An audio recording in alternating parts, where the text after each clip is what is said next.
announcement. So discos cannot increase, they cannot review the tariffs of people who receive 12 hours or in some cases 8 hours electricity a day. It cannot be increased. The only way there can be an increase is if you increase the level of supply to them. And so the point is that we also want Nigerians to be very alert and to know what their rights are and what the president has mandated. So if you look at it, it's only the people who get improved electricity supply that we pay more. So we want to explain this very clearly. But you see, in addition to that is the fact that if you look at the number, some kind of estimate, just a rough estimate of how many Nigerians compared to the population are on the electricity grid, it's maybe roughly 25%. About. So we see about 75% of our population, they're not even under the grid. So they don't even, so the majority of our people we're not even talking about electricity. So we're going to start a solar power project where we will install solar panels, solar power in 5 million homes within the next 12 months. We're going to install solar panels in 5 million homes within 1 year. How much of that mission is that? 12 months? Yeah. Well, so what it does is that it generates a lot of productivity. People are working. You are assembling the panels and the equipment to make this happen. A lot of people are working to fix it. A lot of people are working to install it. A lot of people are working to maintain it. A lot of people are working to create to make the payments. So in that process, but then we're going to be impacting about 25 million Nigerians when we are able to do that. And we're going to do that as part of the economic sustainability plan, because also spend money on the Nigerians that are not on the grid. They also need power. So if you take an overarching look of all of these things, you will see that the president and his deputy, they have some very serious, well thought out, comprehensive idea of how to take Nigerians through what seems to be a tough situation now regarding electricity and even the fuel situation. Okay, let me quickly, scratch, a little bit of what itches in the system right now. A lot of people are looking at, Nigerians are just in a critical moment right now, and that the nation is only recovering from the COVID-19 pandemic amidst economic hardship. Update that just gave Nigerians directly on Radio Nigeria Network Service right now. How much of the chunk of this information does the NLC has? Thank you for that question. So, all Nigerians, and one of the strengths of this administration is transparency. The president has nothing to hide, the vice president has nothing to hide.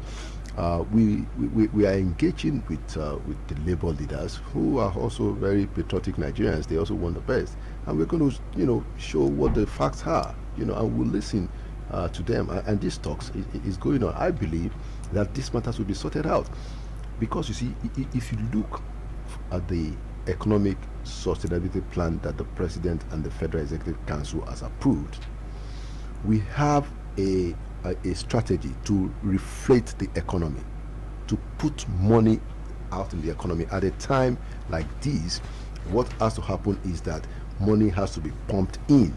So the president said, look, let me approve this 2.3 trillion stimulus package to stimulate the economy. This is what is happening all over the world, and Nigeria has been able to also set this target for itself, because once you are able to put money in the hands of people, you get the economy going.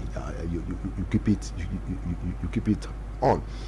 Jobs in the area of agriculture, hectares of land per state for additional cultivation. So we're going to be, once those farmers are enumerated, we're going to be getting them equipment, we're going to be getting them fertilizer and stuff that can improve their yields, what they need, to produce, to be more productive. And there will also be a guaranteed offtake, of whatever it is that they produce. We're also going to be working on increasing storage and all of those other things. That's in the area of agric. I've already spoken about the solar, where we're going to do 5 million solar panels that we are impact 25 million Nigerians. Again, we create jobs. Now, the one that has started, and that people can start to register for next week is the Survivor Fund. So the Survivor Fund is part of the package for MSMEs. So what do we have in the Survivor Fund? Number one, we have the payroll support.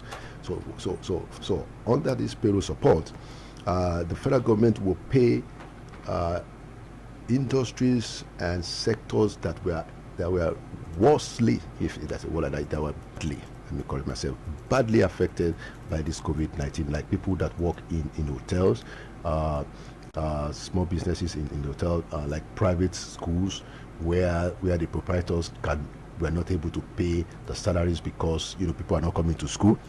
Unlike in the public schools, the public teachers were still being paid. So private teachers, people working in hotels, in tourism industries and stuff like that, federal government will pay 50,000 maximum for 3 months' salary of all those people under the payroll support that comes under the Survivor Fund. The other thing in the Survivor Fund, very quickly, is that there will be one-time grant that we will give artisans, plumbers, people like plumbers, electricians, and transport workers and drivers, people that have one-man business and stuff like that. They will get, some of them will get 30,000 naira one-off grant. Some of them will get 50,000, and then altogether, all this stuff under Survivor Fund, we will make sure that at least 30,000 MSMEs in each state are impacted, whether under the payroll support or on the grant. So you have at least 30 to 35,000 in each of the states of the federation that will be impacted. So we're going to impact, about 1.5 million MSMEs, in this Survivor Fund, and people can start registering and getting information from Monday if they go to survivorfund.ng. survivorfund.ng. You will know whether you qualify, who are the beneficiaries, and how do you access this fund. Survivorfund.ng. Yes. But then the average people, I hope the orientation agency should be getting close to, or you should probably invite them to get this thing down to the grassroots. Yes, people that don't have internet facilities. We will continue to drive the messaging. But the kind of people that are targeted are people that have businesses, small businesses, micro businesses, and there will be opportunities for them to register, even if not online. There will be opportunities, but this information will be available for those who can have access. And in most cases, a lot of the beneficiaries have access to the internet. So then let's begin to feel the pulse of Nigerians. If you're just joining us, that's the network service of Radio Nigeria. We've been speaking, and we're still with the Senior Special Assistant to the President on Media and Publicity, Office of the Vice President, Mr. Laolu Akande. He's a newsmaker, so certainly a lot of people certainly are not new to this name. Now, we're still talking on the new tariff on electricity and pump price of petrol by the federal government amidst labor crisis. Now, join the conversation. We are streaming live on www.facebook.com/Radio Nigeria Network, or simply Radio Nigeria. One more time, www.facebook.com/Radio Nigeria Network, or simply Radio Nigeria. You can also follow the conversation on YouTube via Radio Nigeria Have Your Say. For YouTube, Radio Nigeria Have Your Say. Now, for telephone lines, we have 0807 622 6771, and then we have 0705 149 3324. One more time, 0807 622 6771 and 0705 149 3324. For those that want to go on SMS and WhatsApp, quickly please, 0705 864 2473, 0705 864 2473 for SMS and WhatsApp messages. Please remember, when you are using the phone lines, reduce the volume of your radio set so that we don't have that loud howl back. And then we'll also be right back after this message. Stay with us. Okay, we'll just go straight to it. Our producer say we should just begin to take the calls. Do we have people on the line already? Okay, let's have. Okay, we have someone. Hello, good morning. Good morning, madam. I don't know. We're calling from there. Good morning to Joseph. I don't know. Go ahead. Yes, I'm so happy the way he's talking there. He's giving us some hope about this survival fund. I hope it will be equitably implemented or whatever. Then having said that, now about that is the removal of fuel subsidy. I've always been an advocate of removal of fuel subsidy. Most of people are saying, why now? There must be a now. There must be a time that must be done. But the only thing I don't subscribe to is, passing the brunt on the masses. There should be other way as try and make our refineries work. Like yesterday, I was so happy when I saw on television in Imo State, they were launching talking about the model refinery, which will come on, according to the governor, that it will start by mid-October. So that's the way to go. Let's find a way of refining this food here. If that is done, the price will come down. It will just regulate itself, So that is it. So I don't like this situation where all the burden is passed on the workforce or the parties. Please, people should do something about it. And when we come to the power sector, we're talking about electricity, that the tariff is on those who will have 12 hours and above. Mind you, the people that fall in that category are mostly the manufacturers. At the end of the day, they will pass that cost on the goods and services, which eventually, by implication, the masses will pay back. So it's just like giving a new one to become an old one. But all this let's not give up on this country. It shall be well. God bless Nigeria. Okay, thank you, Ada. Next call. Hello. Hello. Okay, we'll have that response. Okay, fine. Let's respond to Ada Onogu. Okay, we have someone online. Let's see if we can take 2-3 calls. Hello. Hello, good morning. Your name, sir. Quickly, I have 1 minute for you, sir. Okay, AP Jones is my name. I'm calling from Enugu ZPA in Enugu State. Okay. The hike in electricity tariff and removal of oil subsidy in Nigeria today is ill-timed. How can government justify the new policy? Sending palliative materials to people because time is so hard. And at the same time, increasing the price of goods using hike in tariff are completely issues. Therefore, there is no basis for government ethical claims over the new policy. Government should listen to the heartbeat of the people. We are not well disposed of all this. Thank you very much. AP Jones is my name. AP Jones, thank you. We have another call. Hello, good morning. Good morning. Your name? My name is Kechi Matu, founder CEO Budu Farms Limited. In Kechi Matu, you have 1 minute. Go. Kechi, not Kechi. Okay, Kechi Martins. Kechi Martins. Go ahead. 1 minute. Go. Yes. I want to appreciate our studio guest today. And my question is the survivor fund. Is it just for those who have? Because I saw on the website, they said you must have 3 people that you can pay. What about those who don't have that capacity that can engage 3 persons or more? How would they do to access to be captured? Okay, thank you very much. Then secondly, go. Yes. Secondly, those who are in where there is no network to access internet. Now, sending people there, will it not be politicized? Okay, thank you very much. And God bless you. That's my take this morning. We appreciate your call. Thank you very much. We take one more call. Is it possible? Hello. Good morning. My name is Chief Fidel Onyeneka. I'm calling from Owerri in Imo State. Fidel, 1 minute. Let's go. Good. First of all, how are they going to identify those programs is going to be available equally? So there will be spread on states.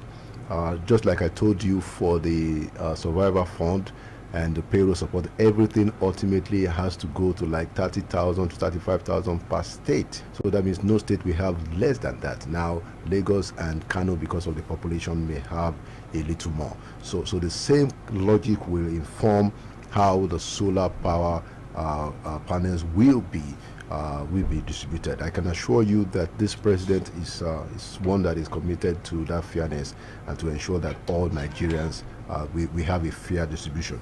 I think Kechi also was concerned whether this would be politicized, the Survivor Fund. I want to remind you that this same administration, when we take the social investment program, the homegrown school feeding of it, where we provide meals to public schools, started in Anambra State.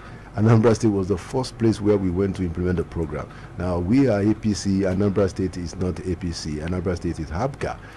So the stuff that the president does, is for all Nigerians. Okay, so I can guarantee to you that there will be no politicization of this. This is not politics. This is governance, and the president and his deputy, the vice president, they have a heart for Nigerians and to do things fairly. We are first and foremost all Nigerians. I think the first question that Kelechi asked was about so the payroll support is the one where you must have at least minimum of minimum staff and maximum. I think minimum is 10 and maximum is 50. But there is also the one-time grant that I spoke about. So for people who don't, for MSMEs, people who have small businesses and who don't have enough numbers of employees to qualify for some other things, they will get a one-time grant. Some will get 50,000 one-time grant, others will get 30,000 one-time grant. Now that is beside what the CBN has been doing for household lending and grants that has happened already. Some businesses got as much as 1 million, some in some rare cases 1.5 billion. A lot of people got 500,000. So we have taken care of that up to a point. And then I think AP Jones was talking about the ill time, that the timing is not very right. What I will remind you is that, if you remember, the deregulation of the fuel prices actually took place in March, at which time it happened that the international price of crude oil was actually down. So from 125 naira per liter, we were all buying the fuel then for 125. So that was when that took place. So it's not that it was time to be now. And then finally, I think Ada, he supports the removal of the subsidy, and he called that there should be local refineries. And yes, the Dangote refinery is going to be taken off, I think, later this year, and there'll be local production. But don't forget also that we spoke and we are planning to also create options for fuel. So it's not just going to be petrol. There's going to be gas, which is way cheaper. Okay, so let's do a potpourri for this batch. Do I go for calls, Ola? Or okay, fine. Messages, calls. Let's go like that quickly. So let's go on the messages. Feedback from social media. Good morning, SSA. I'll just read it. So even if you've answered the question, but I'll read it. You now do what you need to do. Good morning, SSA. This is Abel from Lugbe, Abuja. The ESP is supposed to help Nigerians smile again after the negative impact of the COVID-19. My question is, what is the relationship between the ESP and the increase in fuel price and electricity tariff? Because the federal government is supposed to put money in the hands of Nigerians through the implementation of the ESP. Do you not think that this can be said to be that government is giving Nigerians with one hand and also collecting back with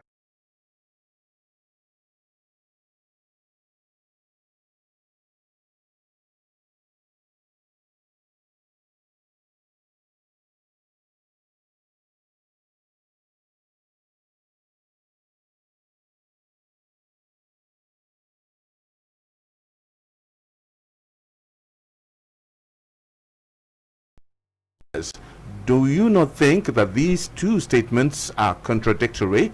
That's for the social media. Can I take a call? Let me have a call, Ola, quickly. Hello. Hello. Your name, sir, and you have a minute, quickly. My name is Mr. Sunday. I'm calling from Akwa Ibom State. Sunday, Akwa Ibom. Go ahead. 1 minute. Let's go. I want to get the guest there in the studio. Please, my question is, I am an all-palm business somebody. Please, I want to know.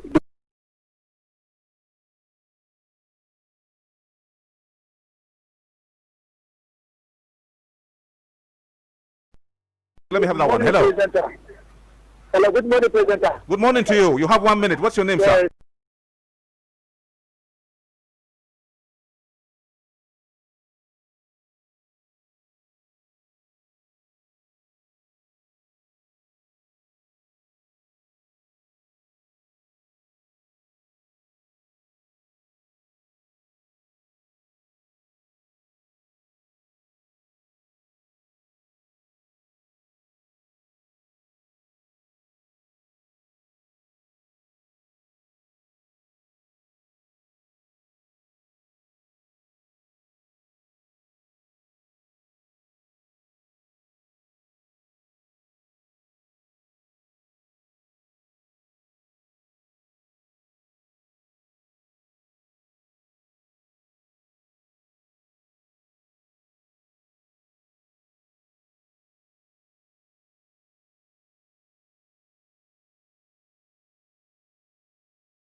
say to communicate these things, and we take that in very good spirit. Thank you very much. The caller from Akwa Ibom, the oil pipe businessman, wanted to know how to benefit from the Survivor Fund. What I will suggest to you is to go to survivorfund.ng so that you can see, what are the requirements. I hope that you have a business that is registered, and if you have a business that is registered, you have your registration. I think you should find out more details specifically on survivorfund.ng. But to your question whether this was going to be happening in Akwa Ibom, yes, Akwa Ibom we have between 30 to 35,000 MSMEs that will benefit from this program. Each state we have between 30 to 35,000 beneficiaries for the Survivor Fund. Altogether, it's going to be about 100 billion naira. So I hope that answers the question. Somebody talked about one of our comments from the social media. We're talking about the fact that we wanted to increase local production, and at the same time we are waiving the tariff for importation of meters. Well, the reason why the president made that waiver, was because we wanted everybody to get meters. So whether it's local production or importation, we for that, and for a time span.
To get more investment, private sector investments in the downstream sector.